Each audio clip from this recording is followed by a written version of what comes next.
Hi, Mridula. How are you? I'm very well, thank you, Ro. Thank you so much for having me on today. Welcome to my conversations about living with lockdown. And I love the background. I love, how beautiful you look with your sari and your bindi. So Thank you very much. thank you very much for agreeing to do this with me.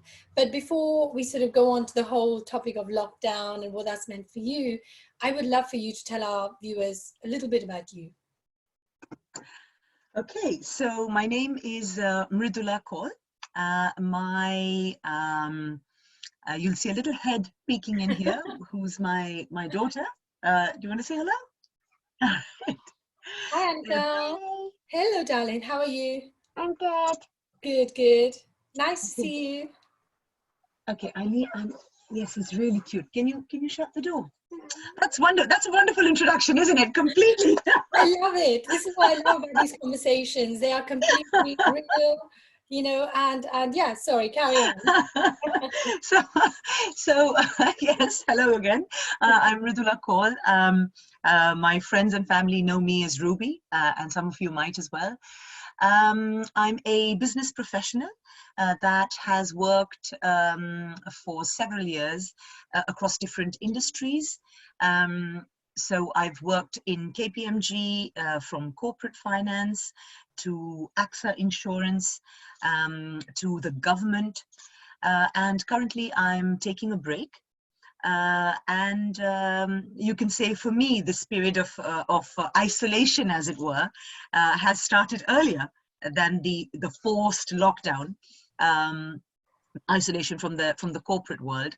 But yes, I think of myself, cheesy as it may sound, as a multi-potentialite, something that I heard in a TED talk, which I thought resonated wonderfully, because it's one of those things where I think the construct of the world we live in forces you to be in a certain box, following a certain career path. And I think it's time to recognize that we are capable of doing many things. And you don't have to follow just one chosen path. And I'm not trying in any way to sort of trivialize what people do when they specialize in something, but I'm only saying it's okay if you want to do different things and pursue different interests, as it were. I love that, and I completely resonate with that TED talk, and also the whole concept that, they say jack of all trades, master of Yes. none, but actually I think the full sentence is about, that being, I can't remember, I should probably really go and look at that quote again, but it's something to do with the fact that sometimes you need someone who is a generalist, someone who can do lots of things, and you don't always want someone who's a complete specialist. And I think, it sort of segues nicely into what this lockdown is going to do for us, because those of us who have focused on only one area and suddenly we find that that area is going to be closed off or no longer exist in the new normal are going to have a really tough time coming to terms with that. So in a way, I think what you're saying is that not only is it okay to have several areas of interest and skills, but actually maybe to actively nurture them, even if not completely focus on them, to nurture them, because you just never know when some of those will come in handy. Absolutely. Yeah. Absolutely. And if nothing, that many of them will help you keep sane, keep happy, because different things float different people's boats. So yeah, we've just got to understand that. So tell me a little bit more about this kind of, what you call the isolation from the corporate world. So how has that been for you? Because I know for a lot of women in particular, when we take this break, it could be for family reasons or it could be for other reasons, there's an associated sense of guilt that maybe I'm no longer a contributing member of society, even though actually what you're doing is, far more meaningful in many ways. So tell me about how you've dealt with it. You're absolutely right, Ro. I think women are particularly hard on themselves. And I have to say, sadly, many times other women are harder on them. And that doesn't make it easier. We need more women and more men. As they say, you don't just need to have women as feminists, you need men as feminists as well. So we need that whole mentality of uplifting, of fixing each other's crowns, rather than saying, well, it's your choice. You decided to take that break, and you have the luxury to do that. You're absolutely right. For me, it started off with guilt, as you say, um, not being not being a financially contributing member to start with. You're used to being financially independent as well. You're used to using your head, interacting with people, having these strategic meetings, feeling really important, and then suddenly you don't have that. But I think we have to stop feeling uncomfortable. We have to embrace the fact that actually there are so many more skills that you've learned. If anything, I think once you've taken a break, or if you're a parent, you're a fantastic project manager. Yes. You just manage, multitasking becomes second nature. There's so much more that we can do, but it has to start with, you're absolutely right, getting over the almost feeling apologetic for having taken that break. I think we need to look at that break as a time when you can reskill, when you can perhaps slow down, because sometimes you've just gone so fast, you've just not had the opportunity to sit back and take it all in. Yeah. And actually, I really resonate with that. And one of the things that, I've been talking about lately is that actually motherhood should be seen as the greatest entrepreneurship project that you ever. I like that. I like that. Isn't it? Because, a bit like, when you start your own business, you're going to put in so much time, effort for very little reward, but ultimately it's your baby. And, if more women and men began to see having a baby as really this amazing project, which if you do it well, will really be rewarding, not in financial terms, but in many other ways. And I think maybe women would feel less guilty, and maybe employers would, as you say, because you develop skills that you would never have if you didn't have to go through that. So perhaps, absolutely. I mean, I'm always staggered by the fact that people look at a woman particularly who's taken a break. All that's happened is she's had a child. She's not had a lobotomy.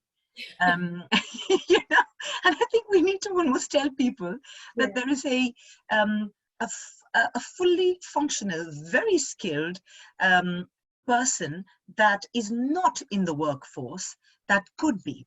Now, of course, there are different situations. Some people may choose not to work because they don't want to, and yet society might make them feel pressured because it's like, oh, you're a stay-at-home. Oh, really? And you kind of feel guilty about that. On the other hand, there might be people who want to return to work but can't because the corporate world isn't giving them the opportunities. So either ways, I think it's quite hard for a woman. Yeah, I think we need to change the language around how we describe it as well. I mean, for instance, what you were saying, and I know that you're just using the language that everyone uses, that a woman is not working, but she is working. She's working. No, you're right.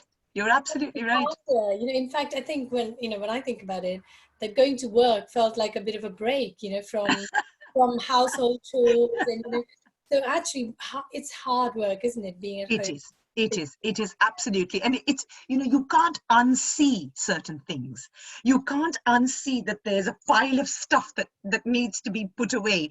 Whereas when you come from work on it's been a hard day, you get dinner done, you just sit back, and you say, you know what, I'll deal with it over the weekend. Yes. But you never stop so you're absolutely right. It's kind of, there's a lot more you'll end up doing.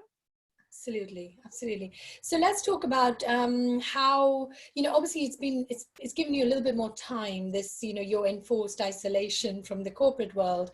And I often wonder if that period of reflection and slowing down is a bit like when you marinate, a sort of a yummy dish, you need to bring these spices, you need to allow it room to sit, to really come into its own.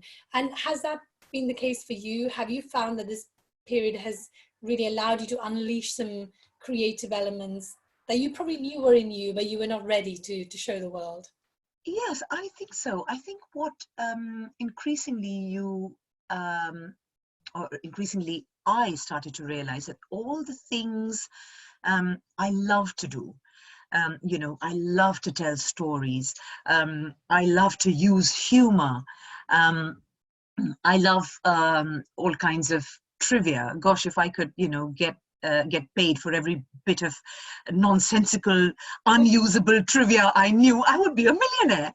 But you know, those kind of things where you have certain skills that you know that you use with your friends, with a circle that you're comfortable with, you then start to wonder whether this is something you could actually do and kind of leverage more, because it's there, it's sitting there, but you've just thought maybe this is not the right time. You're not brave enough to do something about it because you need to be in that structure, in that construct of what defines a career or the right thing to do. So no, definitely it has definitely made me pause and think about that.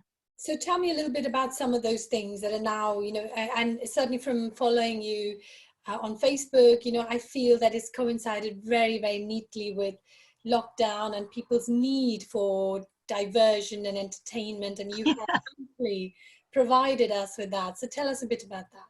So I mean, for the longest time, I've loved stories. I've loved hearing stories, telling stories, narrating others' stories, writing my own. I love poetry. I do like the written and spoken word very, very much. I believe very strongly in the fact that reading is something that should be inculcated from a young age, because it's one of those things that will slowly grow and it nurtures, and it's beautiful. As you grow, that grows. Yeah. So it's lovely to see how that develops from you being a child, how you mature in that cycle, and the impact that books have on you. I mean, to date, I think Enid Blyton, the kind of impact that's left on us, Yeah. or the kind of things we've read, or seen, Yes Minister, and that influences you, that shapes you. So I think it's really important to get that. And so I started, as I said, I've recorded innumerable stories. And then I thought, you know what, this is the time now that people are just at home and forced to stay at home. Wouldn't it be nice to encourage people to read with their children, not just to their children, but with their children? And if you did that, the whole experience you create is not that, it's not just one of reading a book, but it's the memory. So the association you then have of, I read that story with my mum or my dad that time, and these are the memories we created. Yes. I think that is something you'll store away forever. Yeah. And for me, that is a really valuable thing to have. So I have finally gathered the courage to start uploading some of these stories. So it's now available via podcast it's called The Stories We Tell. And you can find it on, I record them on Anchor, which is the platform for podcasts, but it's available, I believe, on Apple, on Outcast, on Google. So yeah, I mean, my idea there was, when we were growing up in India, we read stories about the Panchatantra, which is like any of these stories across the world which have a moral, like Aesop's fables or any of them. I've got that, and I've also got Akbar and Birbal. You might recall, in the court of Akbar was one of his 9 gems, the Birbal, the witty prime minister. So those little stories, and I've had such wonderful feedback. It makes me so happy to have people say, that brought me back to my childhood, and I'm so happy to be able to share this with my children. And people also... The Stories We Tell? The Stories We Tell. Okay, so if somebody Googled The Stories We Tell and put your name, would they find the podcast? I think so. I've obviously not done any of the SEO stuff, Rose, so I don't know how high in the priority list it would come. But I do know that if you went onto Spotify, for example, or Apple, you'd find it there. If you just typed in The Stories We Tell on Spotify, it would come up. Brilliant. So I'm definitely going to be listening to them, because thank you so much. And I think what's important is it's not just for children, but it's Absolutely. Also, like, for instance, my children are now teenagers, and unfortunately, because I've been such a useless mother in some respects, I've not really given them the sense of the Indian culture that they would have had, you know, had they been more like you. Had they been more I like don't know, Ro. so I think it would be really good, especially for my daughter who's now getting to that age where she's interested in learning about the culture. And I think what better way to do that than through stories? So I will definitely tell her about this. So thank Yes, please. And I've also recorded a lot of stories. I love Ruskin Bond. I love Ruskin Bond for his simplicity of writing.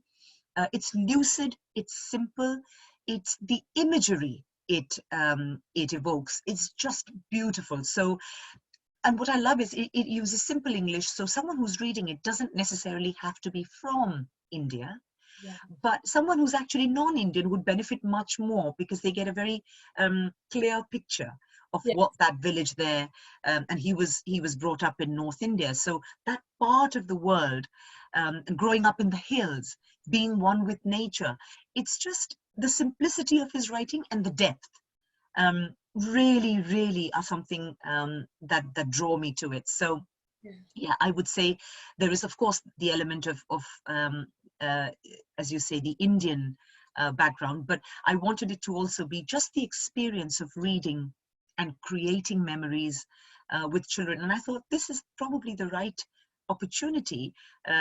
Sometimes you just need that trigger, right? It was all sitting there, Yeah. and I thought I'll slowly start uploading this, and even if 5 people listen to it, I'm happy, because that's what I want. I just want people to enjoy language, the written word, the spoken word more. Absolutely. And just maybe to touch upon that. So what specifically triggered you to actually now finally unleash it? What allowed you to give yourself permission to do this? Do you know, I don't know what it was, Ro, but I think it was, I mean, one of the things is probably that if life is so short, life is so transient, we just keep waiting for the right moment. It's a little bit like wearing saris, right?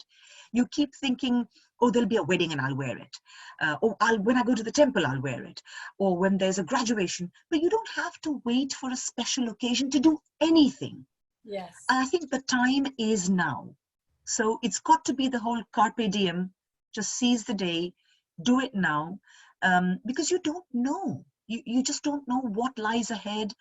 You can plan and plan and plan. And if there's one thing COVID-19 has taught you, is that it's brought the whole world on its knees. Yes. Who could have planned for this role? Who could have imagined? I Yeah. know that Bill Gates, the work that he's done, what an amazing man to have seen, um, you know, much earlier what lay ahead.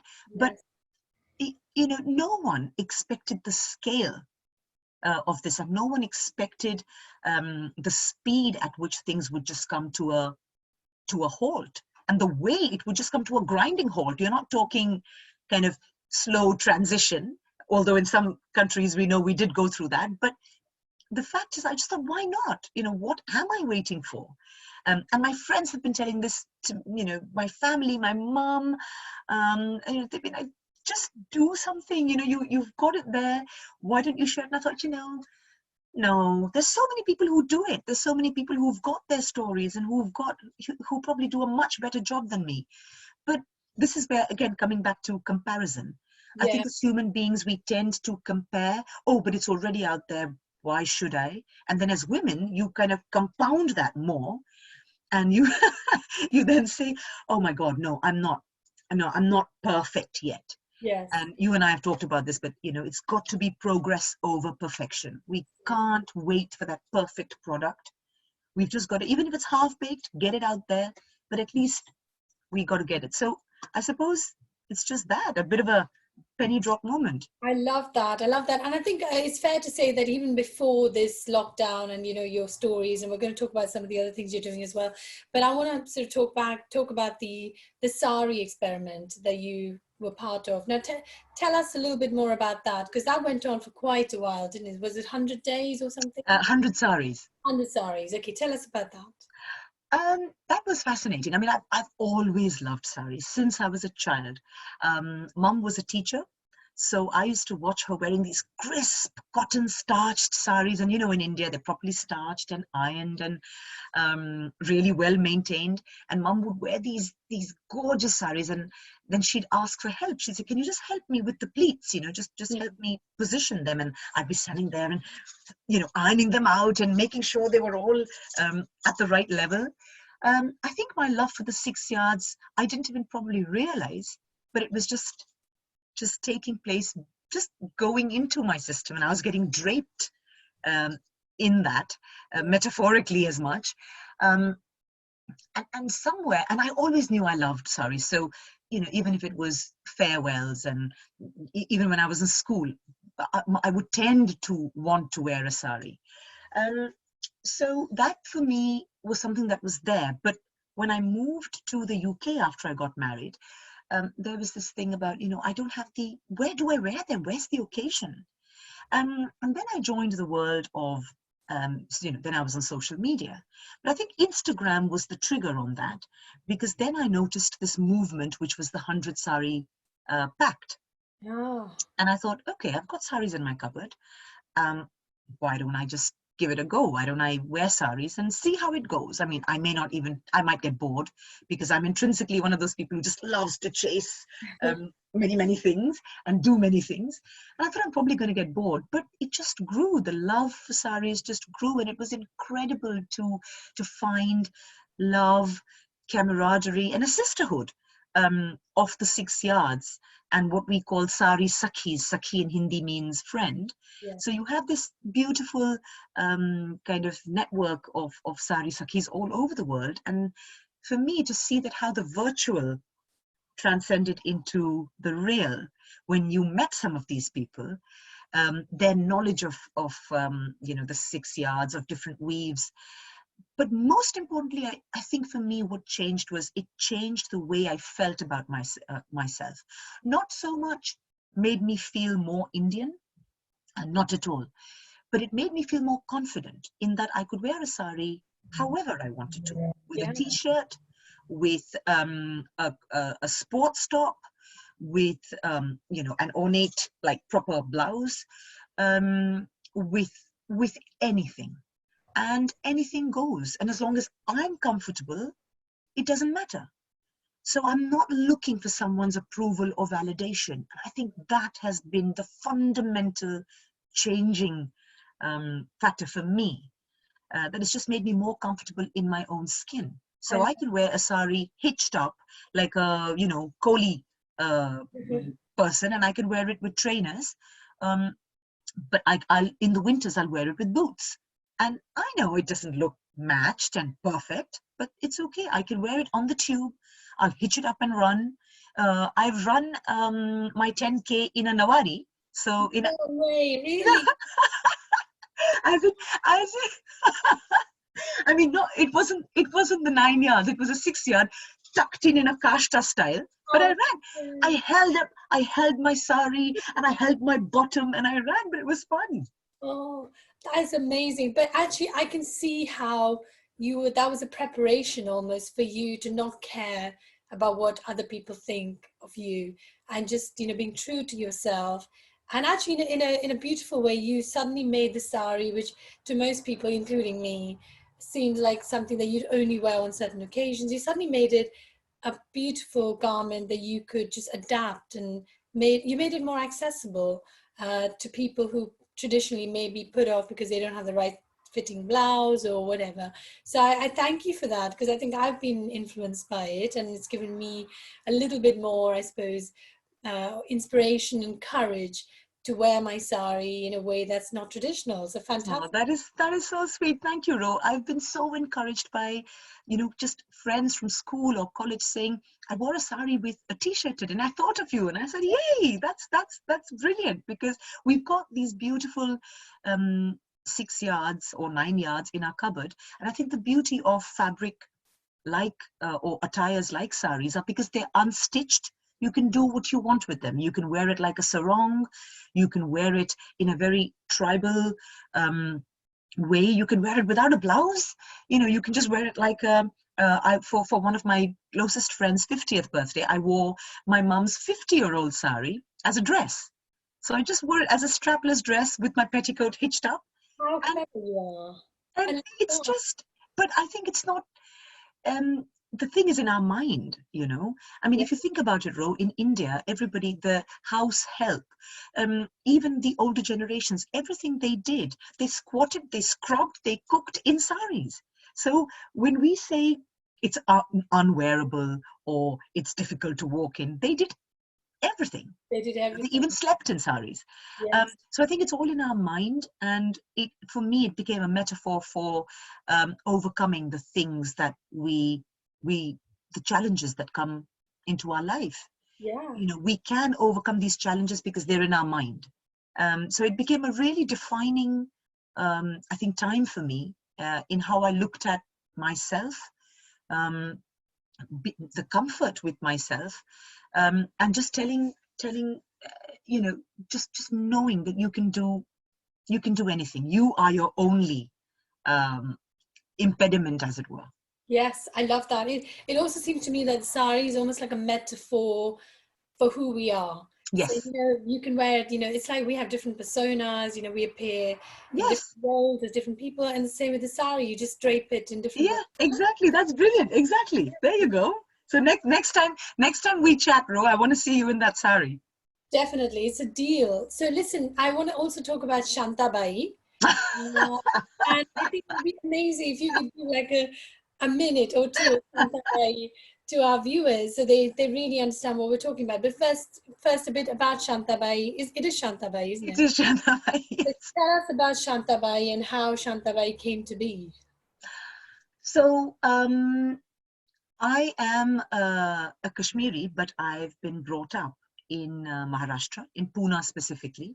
And as you'll know, Ro, the Marathi in Pune, or Pune, sorry, I can still never call it Pune. The Marathi in Pune is more pure, and it's also more. It has its own little sing-songness, um, and having grown up with that, you know, I now speak Marathi fluently. I love languages and I love speaking languages the right way, but equally I love mimicry. So since I was a child, you know, I was one of those children where, you know, when people come home, your parents say, "Arey beta, can you mimic that teacher and that person and that uncle and that auntie?" Because I would love it. I would absolutely love it. And I'm like, yes, yes, you know, definitely. Um, so um, so for me, it became something that I had started recording. So just I think it was last year when I started a series of a play on the word Kamini is in Hindi, it's Kamini. But if you write it in Hindi, it would come across as Kamini, which is a different meaning altogether. So an interesting play on that, and it became this Punjabi auntie who loves to poke her nose in things. And then there's, of course, Shantabai, who is basically really, she doesn't mince her words, right? So this is what I wanted to show, the honesty and the not so much crassness, but the, you know, well, I'm going to say what I feel. I'm not Yeah, going to yeah. say words and suffer fools gladly. And of course, she says it in her own accent. So I wanted to take stereotypes without offending anyone, but um, just making light of what's happening. And again, these are things I had done, and I would circulate it to my friends, and all my friends who will watch this will know who I'm talking about, because they've all been like, do something, upload them, start a YouTube channel, or you know, that kind of stuff. Which I hope I will at some point. But I thought, you know, before I do that, let me soft launch. Let me go and say, this is a time when people are so anxious, Ro. Yes. I know I've moved on from oh, it's going to be fine, to complete panic, to anxiety, to watching the news 24/7, to finally saying it is what it is, and then realizing we need humor and kindness. You know, we really do. And in terms of humor, okay, all right, yes, yeah. Sorry. So You're saying. um, yeah, so I think realizing that humor is one of the best tools. I have used that all my life, and you try to make light of certain things when you use humor. Um, but at this time, I thought it's particularly important to just make people lighten up. We take ourselves so seriously, Ro, so many times. We're kind of, everything is, I'm so busy, self-important. And of course we are, but this is forcing people to realize there are lots of things you can do more efficiently. But also, if you can just chill a little bit and laugh at yourself and laugh at what's going on, I think it just makes things a bit more bearable. There is no blueprint for how people need to deal with this, because everyone deals with it differently. If you've had a loss in the family, if you've had someone really close who's suffering, it's hard to see that. But if you're anxious and you're just overwhelmed, then humor is one of the nicest ways to just calm down a little bit, and then be able to smile and do this. So Shantabai is all about, doesn't mince her words. Of course, she speaks in a certain way. The Marathi accent is will use certain typical words. Will take the English word and mess it about a little bit, and that's what that's what Shantabai does, and gets really upset about things. So she will use her stereotype profanity, which is chaila. It's like an observational comedy, in a sort of monologue, isn't it? It's brilliant. Yeah, it is. So is there something you could do for us now, or if I just put you on the spot? Can you just channel the Shantabai, and maybe Can I channel the? Maybe if I how would you prefer? Would it be like you answering a question? Would that be easier, or do you just want to just rant about something? Maybe. Well, I first have to cover my head, because yes, you have to get the look. Shantabai does these things. Yeah, absolutely. Yeah, it might be that you have to ask me something, Ro, and then I'll see what I can do. Yeah, so Shantabai, what do you think about what's going on with this coronavirus? I'm trying to use धोखा खराब हो गया नहीं क्या? मतलब कब से देखा चाहे ये कोविड घर में बैठ के नहीं क्या? वो मेरे फ्रेंड लोग ने बोला कि ऐसा तुम्हारा क्या तो भी वो करते घर पे कांटेक्ट ट्रेसिंग करके, तो बोला चाइला कांटेक्ट ही नहीं है किसी के साथ, तो ट्रेसिंग क्या करेंगे नहीं क्या? तो ऐसा है, ऐसा मेरे को लोग बोले, और मेरे को मेरी फ्रेंड लोग भी बोले कि नेटफ्लिक्स देखना करके, तो ऐसा मैं देखती है नेटफ्लिक्स थोड़ा। तुम देखती है नेटफ्लिक्स? हाँ, देखती है मैं। तो मैं भी देखती, मेरे को बोला वो सेक्स एंड द सिटी देखने को, तो मैं देखेगी अभी सेक्स एंड द सिटी, देखेगी, ठीक है, तुम भी देखना। हाँ, देखूंगी। हाँ, मैं आती है फिर। अच्छा, शांताबाई, नमस्कार। नमस्कार। No, it's just brilliant. I love the head roll. Completely just, even if you're not actually listening to the words, the head roll, it's fantastic. So listen, I want to talk about how you are personally dealing with all this, because obviously, it's fantastic that you're putting so much stuff out there to help other people, maybe to lighten up and, maybe taking their mind off all the anxiety. But do you actually get caught up in any of the negativity? Because you can't help it if you're watching the news or if you read, the press or even on social media. How do you deal with it, and how's your family dealing with it?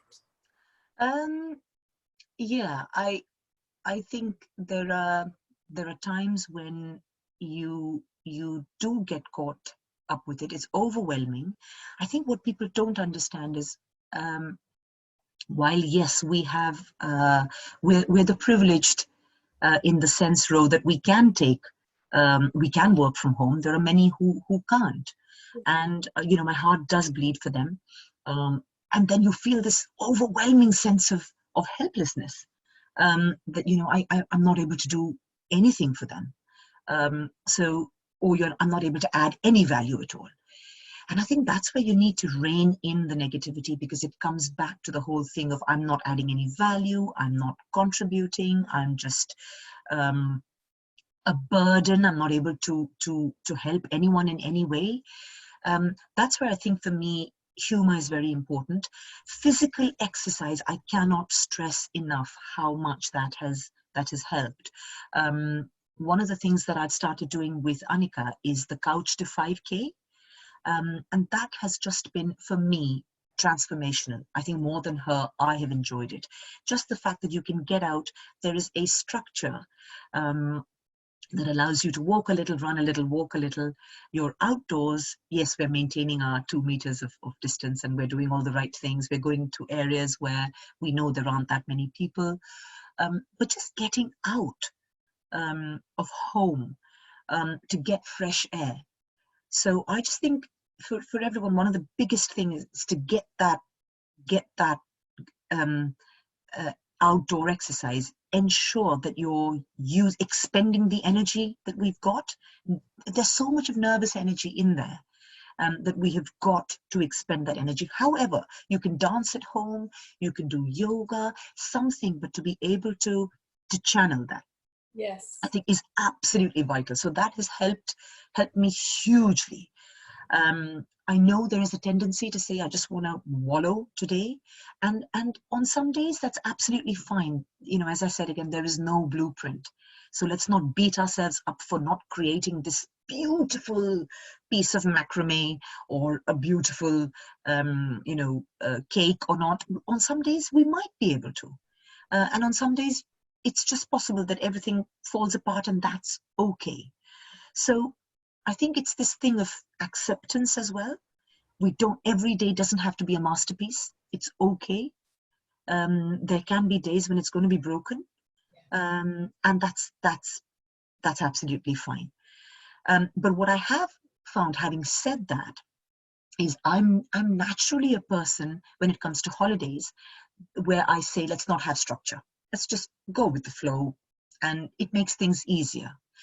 In this instance, I have found that having a structure has meant that there's a semblance of sanity. So I think it all depends on the circumstances, but I have found that, for example, for Ranika saying, okay, this is going to be your outdoor playing time. You can do what you want in that time. It doesn't matter, but you'll be out in the garden doing, I don't care if you're sitting outside on a chair, but you're out there and you're not at home, not in front of a screen, and not doing something indoors. Saying that we're going to have 1 hour of maths or 1 hour. It started off with, resistance. Obviously, these are holidays, but just getting into some kind of a structure means that in the world we live in, there's so much uncertainty at the moment. To have that little bit of certainty, I think, goes a long way. I so resonate with that. So you create a little sort of island of certainty where you Yes. control things. Yes. Stop worrying about everything else because Yeah. that's not even in your control. I think that's very good advice for anyone. And I think also I was just thinking about what you were saying, that, sometimes the helplessness is because we're looking at the really big problems and we think, I can't help with that. But like what you're doing is, bringing laughter, even if it's 5, 10, 15, 20 people. If you brought them a few minutes of joy and laughter, then you've helped them. So, it's kind of maybe rebasing our expectation of what our contribution to somebody's life. Yes, I think so. I think also, even if you can make a phone call, Ro, sometimes there are people who think, I don't have a car. I'm afraid of going out and delivering a package, even if I could. Or, I've had symptoms perhaps, and I don't want to make somebody vulnerable, even more exposed. Yes. There are still other things you can do. You can make a phone call. They are so, at this time, we know the situation in care homes. It's devastating. It's heartbreaking for everyone. If there's, just a few phone calls you can make, maybe you can look around. I work with this organization called Re-Engage, and they used to be known as Contact the Elderly. They basically have, you can organize teas at home, tea parties at home.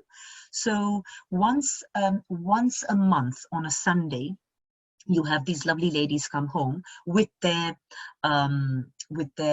drivers, and because they obviously can't drive themselves. Some of them live alone at home, some of them live in a care home. They just come from 3 to 5. They have tea and cake. It's honestly the most heartwarming thing that you can do, Ro. And of course, they've now had to stop the teas because these are the most vulnerable, but you can still have conversations. So I would encourage people to look out for local care homes, perhaps, or contact your local council. I know the council is overwhelmed with applications for volunteers. You know, there are 800,000 or so that are out there. And my respect to everyone who's cooking food, who's dropping off groceries. So much respect for them. And also for the people who just say, okay, you know, I want to know how to contribute, but I'm not sure. You can monetarily if you can, Yeah. or as I said, just maybe even a phone call a week to someone to check, are you okay? Yes. If nothing else, your neighbors, you know, you've got some old people living around you, just to knock on the door, maintain your distance, just check, are you all right? Yes. So small things which are close to home, if that can be done, that would be brilliant. I think that's a very, very good idea. And also friends and family, that people you haven't Yes. spoken to in a while, you know, just to, Oh, yes, absolutely. yeah, Absolutely, absolutely. I think this is, it's funny, you know, you talked about language earlier. We seem to thrive on creating jargon, you know, for things that can be quite simple. So actually the word social distancing, I think, is quite misleading. It's actually physical yeah, distancing. yeah, It's not so, because socially we are more active now than we ever were. We yes. are having more Zoom calls and FaceTime calls and Skype calls with family and friends than we have done for years. And you think about it, we could have still had those calls, right? Mm. But we're just choosing to do more of that now because we all feel, oh, I haven't spoken to someone for so long and I want to feel connected. So it's not social distancing, it's the physical distancing, Yes. that we're all grappling with. You know, the fact that we're being asked to stay indoors. For a person like me who needs to touch people and hug them and be tactile, God, it's like, it's torture. Um, but uh, but yeah, we need to, you're right, absolutely, use this time to reconnect with family and friends. All the things you said you would do but just couldn't because you're so busy. Yes. um, this is absolutely the right time to do it. I agree. And just maybe, what do you think the new normal looks like? I know it's a really hard question to answer because nobody really knows, but if you kind of had to, you know, use your vivid imagination to think about what the world post, you know, COVID-19 would look like, where do you see us?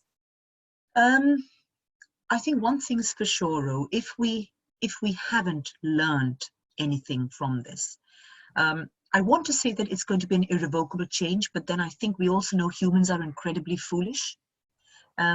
We seem to have a short-term memory as well. So I won't be surprised if people want to revert to their old ways. We're Um, creatures of habit, aren't we? Unless we have a long enough period of doing things differently, we are going to revert. yeah. But also, I think, yes, there is that. There is the bit about habit, but there is also the bit about somewhere there has been a callousness that's come in. That needs to change. Mm. That needs to change, and that needs to become, there needs to be a sense of a sensitivity. We've seen that when it comes to hoarding, where, you know, people have just gone insane trying to hoard things, you know, groceries, as though the world is coming to an end, not having a care in the world of the people who really need it. So there is the human tendency to do that, which is beyond survival. And I think that's where people need to, the you know, stop and think. Um, the new normal is going to be that we will have more pandemics. Yeah. The new normal is going to be that this will be on rinse and repeat if we don't change certain things. And so what we need to understand is, what can we do to, to make sure that we can cope with it better? It's going to happen. We know that this will repeat itself. We know there will be another run of this. We know there'll be new viruses Mm. coming in. So we really need to now think about how we're going to do things differently. As they say, people are now recognizing how what was it? What conferences could have been meetings, or something like that. What business trips could have been meetings? Just simple meetings. Yeah. So productivity, I think, is going to come under scrutiny. The new normal will be that people will have to do more work, but more efficiently. We will need to use technology better. Working from home will become the new normal. And I think, frankly, if you are able to do things, if you are in a certain industry in financial services and you have a computer and you can... Oh, thank you so much, sweetheart. Thank you, my love. So if it's yummy, thank you. So that people have got to stop looking at it as something which is, oh, if you're working from home, you're shirking your responsibilities, or working from home is a fun thing. If anything, and you'll know that, Ro, working from home means you're probably putting in 18, 19 hours of work because you never seem to switch off. Yes, there is a danger of that, definitely. So that will become the new normal, definitely. I think, and I hope that people understand that having the new normal will also be understanding a diversity in your workforce. You need to have a diverse workforce where you've got the right representation of demographic, you've got the right representation of gender, and of the kind of people that can do your job. So you don't take a person and try to fit them, but you look at your organization and what needs to be done, and then see who's the right person to do that job. Yeah, and I think this working from home and the flexible way of working will allow that more easily, won't it? Yes, exactly. Exactly. Rules that said, oh, you can't, if you have a child to care for, if you're in a wheelchair, that you can't. That those rules have suddenly been proved. No, they're not. As long as you're able to do it, yes. Productively do it. I think it's going to be. I think that will definitely be the new normal. I would like to hope that, as I said earlier, kindness and sensitivity becomes the new normal. You suddenly find that there are people who are doing things for you that you never would have thought would. The whole prejudice that you have around things goes away. But also, I think the new normal will become a sense of community, Ro. I mean, you can see that people, vulnerable people, old people, even others who've been young, have been staggered and blown away by the kindness of people who've said, I'll come and do it for you. And they didn't even know who people were around them.